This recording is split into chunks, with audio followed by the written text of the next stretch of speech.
en el Cantar de los Cantares, capítulo número 3. Es casi lo último que vimos el día viernes y lo voy a usar como un punto de partida para poder hablar lo que el Señor nos inquietó para este día. Estamos hablando una serie que le hemos titulado Dios está en su trono. Y cuando hablamos de Dios está en su trono, eso nos garantiza estabilidad, firmeza. Cualquier cosa en la tierra es movida o es removida, pero el trono sigue en el mismo sitio y el que está en él. Y eso te tiene que traer convicción, seguridad y estabilidad. Que tu confianza no está en brazo humano ni en partido alguno. Tu confianza está en el que hizo los cielos y la tierra. ¿Cuántos dicen amén? Y eso es la garantía firme que tenemos. Por lo tanto, debemos de enfocarnos en las prioridades, en las cosas de arriba, no en las cosas que son movibles, sino inamovibles. La palabra de Dios, lo hemos enseñado, es un fundamento estable. Todo pasa menos ella. Esa permanece para siempre. Y si tú ves dónde pararte en verdades de Dios, eso te va a garantizar estabilidad. Hoy quiero, en el nombre del Señor, leer un pasaje. El capítulo número 3, versículo número 7, dice, Cantares 3, aquí es la litera de Salomón. 70 valientes la rodean, de los fuertes de Israel. Todos ellos tienen espadas, diestros en la guerra. Cada uno su espada sobre su muslo, por los temores de la noche. Esta semana Dios me impulsó a estar hablando estas noches anteriores acerca del rey que está en su trono, pero que también hay un romance con aquella novia que se conforma o que se está preparando en la tierra. ¿A quién le llama la novia? El Señor, la iglesia que está conformada por hombres y mujeres nacidos de nuevo, y que el Señor está preparando a través de los diversos escenarios y a través de los ministros, según Efesios 4, para perfeccionarle, para llevarle a la estatura del varón perfecto. Pero veíamos que en una relación antes de una boda tiene que haber cierto romance. Ese romance tiene que ver con una interacción de relación para conocerse, para intercambiar gustos, para poder llegar a ciertos puntos que los unen en común, etc. Y es exactamente lo que ocurre. En el capítulo número 5 de Efesios, el Señor pone la alegoría, la representación, hablando del matrimonio. Dice, así como Cristo amó a la iglesia y se entregó a sí mismo por ella, habiéndola purificado por el lavamiento del lavacro de la palabra, a fin de presentársela a sí mismo como una virgen, una iglesia pura, virgen, santa, sin mancha y sin arruga. Hay una interacción. Jesús se dio por ella. Ahora la iglesia, la novia del rey, tiene que estarse preparando también. Y tiene que haber ese romanticismo, déjeme usar esa frase, esa interacción de comunión, porque no vamos a casarnos inmaduramente, sino maduros. No vamos a casarnos por conveniencia, sino con madurez, con convicción. Y esa madurez la va a dar, repito, la relación que constantemente tengamos con el amado y los diversos procesos que así, según su voluntad, Él nos permita pasar. La madurez se va construyendo a medida de la relación, a medida de las experiencias, a medida del tiempo. Y eso la iglesia lo debe de tener muy claro. Pero veíamos cosas tan lindas en todo el Cantar de los Cantares. Vimos por lo menos los primeros 4 capítulos toda esta semana.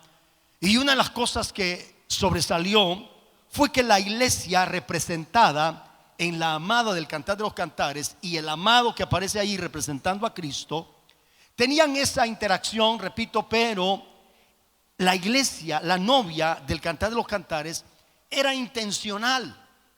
no era circunstancial, aunque por algunos momentos vimos eso, pero en el capítulo 3, los primeros versos, enseña que ella buscó al que ama su alma en su lecho. Y al buscarlo en esa parte secreta o íntima y no lo encontró, no desistió de la perseverancia de la búsqueda. Esa mujer deja ese escenario y sale de su zona de comodidad y se lanza a la calle, rodea la ciudad, va gritando y preguntando por su amado. Es diferente al enfoque del capítulo 5, pero el capítulo 3 ella va buscando a su amado y dice que no lo encontró, no encontró a su amado. Ahora, eso no la hizo desistir. Dice que pregunta a unos guardas y al pasar a los guardas, entonces encontró al que ama su alma. Tercera vez. Hay gente que debe de entender que la perseverancia es la que nos va a llevar a alcanzar los resultados. Aquella mujer, aunque el contexto es diferente, que tenía una hija endemoniada, la Sirofenisa, ella vio al Señor y empezó a gritar que su hija estaba atormentada. Jesús no le hizo caso. Los discípulos le dijeron: Señor, despacha a esa mujer que está dando voces tras nosotros. Y cuando esa mujer hace algo, oiga, no desistió, sino que resistió, perseveró, insistió y se tiró frente a los pies de Cristo y le dice: necesito ayuda, que mi hija está atormentada por un demonio. Y Jesús le dice unas palabras muy fuertes: yo no he sido enviado sino a las ovejas perdidas de la casa de Israel. Y no es lícito dar el pan a los perrillos. Oiga, ¿cómo le llama? Era una mujer sirofenisa, no era del pueblo de Israel. Pero esa mujer estratégica, hermano, que nos dejó enseñanza tremenda, le dice: sí, Señor, déjemelo a mi cuenta.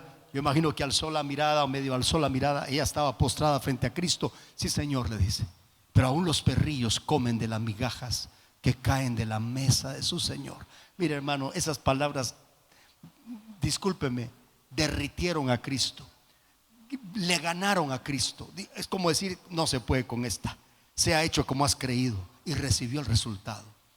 Hay personas que en las primeras de cambio, cuando no hay respuesta de Dios, dejan y dicen: Dios me falló. ¿Por qué? No me respondió. Te rendiste. Se trata de perseverar. Esta mujer dejó su zona de comodidad, salió a buscarlo a la calle, no lo encontró. La segunda, a la tercera lo encuentra, y cuando lo encuentra, me así de él, dice, se echó mano de él y lo metió a la cámara de la casa de su madre. Entiéndame, todo eso es una figura, es un tipo. Cuando Jacob, decíamos, se encontró con el Señor y supo que era el Señor, lo vio cara a cara en aquella gráfica de aquel varón que luchaba con él, no lo soltó. Y dice que amaneció, despuntó el alba y le dijo: no te suelto hasta que no me bendigas. La perseverancia, la insistencia logró un nuevo caminar, un nuevo nombre, una experiencia nueva. La gente que se rinde, hermano, es la gente que no ve la bendición de Dios. Por eso dice Gálatas capítulo 6: no nos cansemos pues de hacer el bien, porque a su tiempo cosecharemos si no desmayamos. El que desmaya pierde. Diga conmigo: el que desmaya pierde. Vimos entonces en el capítulo 2 todo esto, pero luego hay un relato donde alguien pregunta y dice: ¿quién es esta que sube del desierto? Entonces hablábamos que son las escenas o escenarios por los cuales la iglesia va a pasar antes de ser alzada. ¿Quién es esta que sube del desierto? La iglesia, hermano, en tiempos de arrebatamiento va a estar en un desierto. Es decir, su escenario, su entorno va a ser desértico. Un mundo plagado de tanta tiniebla, un mundo plagado de tanta corrupción, un mundo plagado de tanta perversidad. Pero allí es donde va a brillar la iglesia. Y dice: ¿quién es esta que sube del desierto? Sahumada con olores de mirra, de incienso y de polvos o especies aromáticas. Y esta es la amada que en medio del desierto, oiga, rodeada de escenario contrario, va a dar un perfume, pero un perfume que va a llevar mirra. La mirra también habla de sufrimiento. En alguna medida estudiamos también que el sufrimiento saca lo mejor. En otro pasaje paralelo dice el Cantar de los Cantares, el amado: amada paloma mía que estás escondida en las hendiduras de la peña. Las heridas de Cristo, Cristo es la roca. Tú que estás caminando entre los escarpados parajes, hazme oír tu voz, porque dulce es la voz tuya y hermoso tu aspecto. ¿Sabe dónde ve y dónde sale la hermosura y lo dulce del cantar y de la esencia que el amado aprecia? En los momentos de escarpados parajes. Los escarpados son aquellas cuestas difíciles de avanzar, son los escenarios de pruebas, de difíciles momentos. ¿Acaso no dice la Biblia que esta leve tribulación momentánea produce en nosotros un cada vez más excelente y eterno peso de gloria? ¿Acaso, hermano, no sale lo mejor de la uva cuando es llevada al lagar y a ser pisada? ¿Acaso no sale lo mejor del aceite o del olivo cuando es estrujado allá en la prensa de aceite? Y así podríamos enumerar muchas cosas. Pero esas condiciones también habla de que iba sahumada con incienso. El incienso en la Biblia nos habla de las intercesiones. La iglesia antes del fin va a ser una iglesia de oración, antes de ser llevada, una iglesia intercesora, una iglesia que va a estar en constante comunión con el amado, aunque con escenarios difíciles. Pero no solo eso, iba a estar perfumada con especies aromáticas. Estos aromas hablan del perfume. El perfume habla de adoración. La iglesia que se va a ir va a ser una iglesia intercesora y una iglesia adoradora. ¿Cuántos lo creen? Adoradora, perfumada, llena de eso, en medio de cualquier hostilidad. Pero dice una frase que me llama la atención: que iban 70 alrededor de la litera donde iba el amado y la amada. 70 valientes la rodeaban. No voy a ahondar en esto, pero algunos estudiosos dicen que esto es un tipo o una figura de los ministros que están velando, déjenme usar la frase, la virginidad de la novia. Están cuidando, como Pablo diría: temo que como la serpiente con su astucia engañó a Eva y le persuadió, también vuestros sentidos sean extraviados de la sincera fidelidad que habéis mostrado a Jesucristo.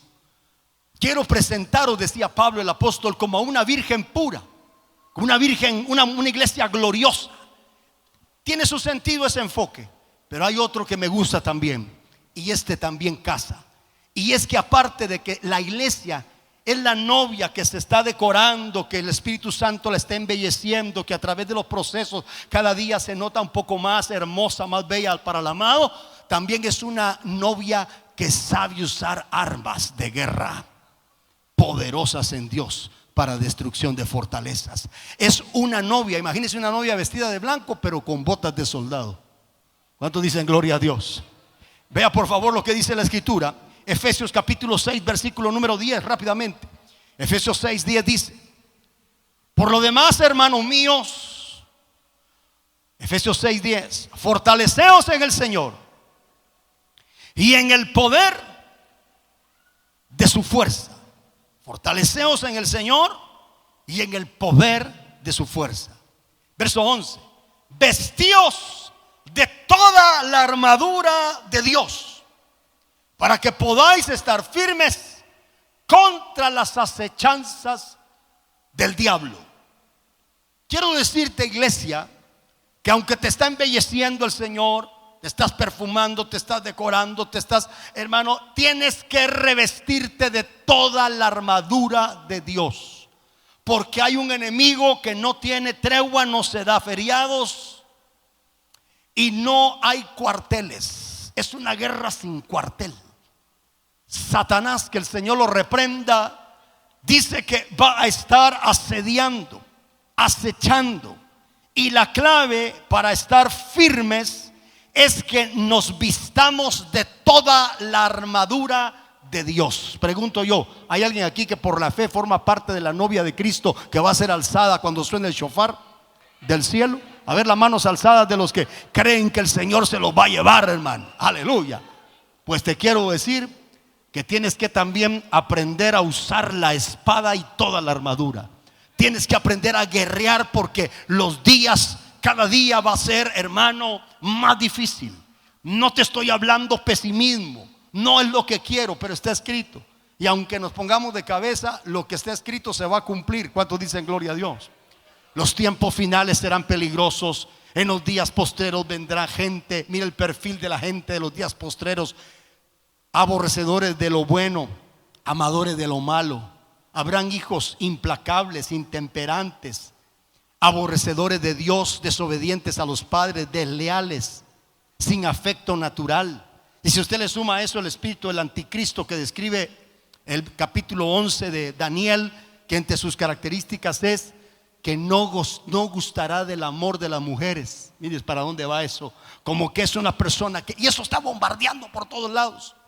Pero en medio de eso tenemos que estar, como dice la escritura, revestidos. Ahora bien, porque hay una lucha, grite conmigo, hay una lucha. Y dice el verso 12: porque no tenemos lucha contra sangre y carne. No pierde el tiempo peleando con humanos. Solo son marionetas que los usan los verdaderos enemigos. Aquí está: no tenemos lucha contra sangre y carne, sino contra principados, contra potestades, contra gobernadores de las tinieblas de este siglo, contra huestes espirituales de maldad en las regiones celestes. Entonces hay un ejército bien organizado, confabulado, con planes de destrucción, matar, robar, destruir, con todo el veneno que quiera traer, hermano, el enemigo. El Señor nos advierte también como iglesia. El que está en el trono nos dice que debemos de estar revestidos de toda la armadura de Dios, porque hay fuerzas demoníacas. Todo eso, hermano, ¿cómo es posible que sea una mente normal? Voy a agregarle natural, voy a agregarle carnal solamente, metiéndole a niños en algunas latitudes o lugares, metiendo a los infantes desde centros educativos, preguntándoles si quieren ser él o ella, preguntándole a un niño, ¿qué quieres ser tú, él o ella?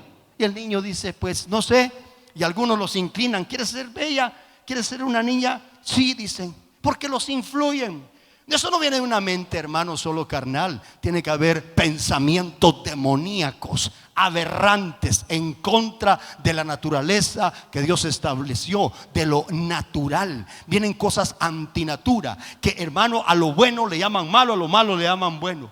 Oremos para que Dios guarde que en nuestra nación no se aprueben leyes que avalen y aprueben lo que Dios condena, porque atraeríamos lo opuesto a la bendición. ¿Cuántos están entendiendo lo que trato de decirle? Oremos, hermano, oremos. Pero oiga esto: nuestra lucha, dice, es contra huestes en las regiones celestes. Verso 13: por tanto, vuelve a enfatizar, tomad toda la armadura de Dios. ¿Para qué? Para que podáis resistir en el día malo, y habiendo acabado todo, estar firmes. La iglesia, hermanos, tiene que resistir, pero no va a resistir con sus fuerzas. Tiene que resistir con la fuerza del Espíritu, con la armadura de Dios, con la llenura del Espíritu Santo.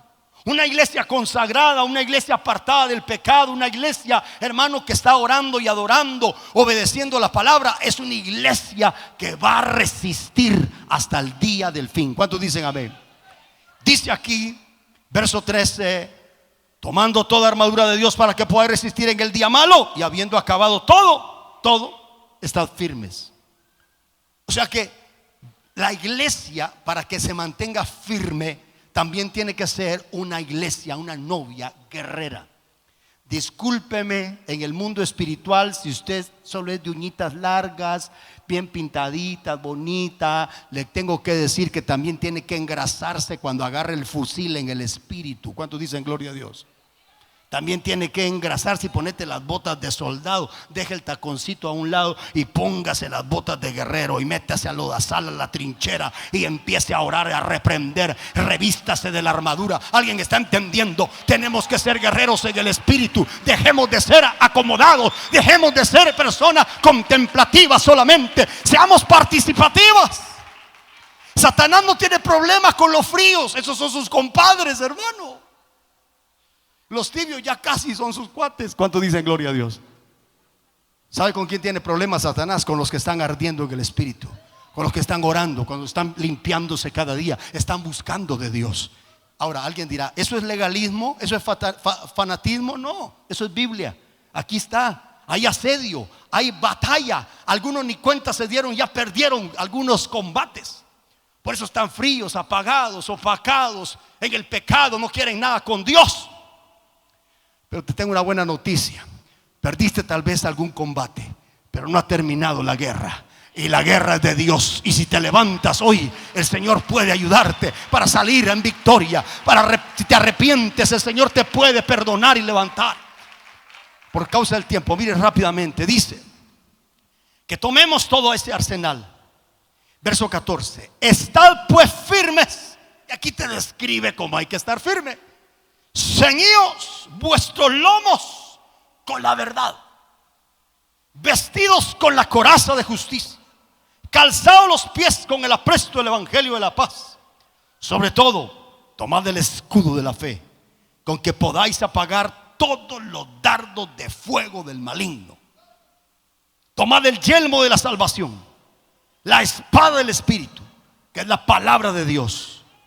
Pero te dice en el verso 18, todo eso tiene efecto, se provoca y logras tomarlo con el verso 18. Orando en todo tiempo, con toda oración y súplica en el Espíritu, y velando en ello con toda perseverancia y súplica por todos los santos. Oiga esto, el verso 18 para mí es uno de los más célebres de la intercesión, de la guerra espiritual y de la madurez espiritual. Porque no se trata solo de defenderme yo y contraatacar para defender lo mío. Se trata también de defender, de clamar, de interceder por todos los santos. Aquel que ora ya no solo por él, sino que se pone en la brecha por otro, creció en oración, maduró.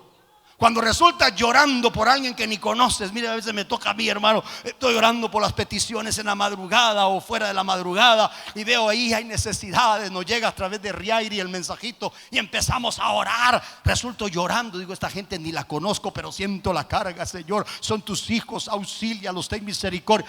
Entiendo que crecí un poco más.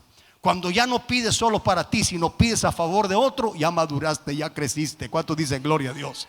Porque entonces estás haciendo intercesión. En el verso 18 dice, orando en todo tiempo. ¿Sabe qué quiere decir eso? No sea circunstancial, no sea ocasional, no sea por conveniencia, sea de todo tiempo, sea intencional, orando, dice el verso 18, en todo tiempo. ¿Sabe qué es el gravísimo problema? Le decía a mis amados, cuando empezó ese asunto pandémico y empezamos a orar en las madrugadas, llegábamos a tener hasta 800 personas conectadas orando en las madrugadas. ¿Se imagina? 700, 800 personas. Pasó el asunto pandémico un poco, se relajó. Si llegamos a 350 es bastante, pero por lo menos hay un buen grupo. ¿Sabe qué es el problema nuestro? Se nos va el dolor de la muela y ya no buscamos al dentista. Solo se pusieron Canestén, dirían en mi pueblo, un analgésico ahí temporal. Se le va el dolor de la muela y se acuerdan del dentista. Busque al dentista para que le dé medicina preventiva. Y cuando sea curativa, pues que le saquen esa muela fea. ¿Cuántos dicen gloria a Dios? Lo que trato de decirte en esta parábola moderna: no busques a Dios solo cuando te duela el asunto, hombre. Busca al Señor en todo tiempo. David dejó de buscar a Dios cuando ya se relajó, el rey de Israel, tranquilo en el palacio. Lo he enseñado. Ahí vio, usted sabe, y ahí vino su caída terrible. Yo creo que tenemos que guardarnos más en la abundancia que en la escasez. Creo que tenemos que tener mucho cuidado. Cuando no tienes problema, mucha gente está clamando cuando está la crisis, hermano. Orando. Una vez se soluciona el problema, regresó al marido, una vez la perdonó, lo perdonó la mujer, regresó, ya ni se asoma. Cualquier parecido es coincidencia. Aunque en parte hablo, en parte profetizo, o a lo menos lanzo el guante. Voy a terminar por el tiempo. Oiga esto, versículo 18. Orando en todo tiempo, diga conmigo, en todo tiempo, con toda oración y súplica en el Espíritu. La súplica es un clamor que se humilla, que está humillado, un ruego que se humilla, súplica en el Espíritu. ¿Y qué más dice? Y velando en ello con toda perseverancia. ¿En qué ello? En lo que ya has orado, en todo lo que has clamado. Tienes que estar velando, ser como un atalaya. Tienes que estar atento, tienes que ser intencional. Un apóstol amigo que ya un siervo de Dios está en la presencia del Señor tenía una frase muy linda que él decía: lo que se consigue en oración se retiene en oración. Y es tremendo eso, porque mucha gente se relaja, baja la guardia. ¿Sabe que nunca baja la guardia y no se ofenda ni se asusta? Es Satanás y sus demonios. Hoy en la mañana, antes de salir a trabajar en el infierno, vieron una foto suya y mía y decía, abajo decía: se busca. Pues cuando se asome, espérelo usted con las armas, hermano, revestido. Aquí viene, dice, en el nombre de Jesús, ahí te va, pa, un espadazo, ahí te va, pa. ¿Cuántos dice gloria a Dios? Revestido de toda la armadura de Dios.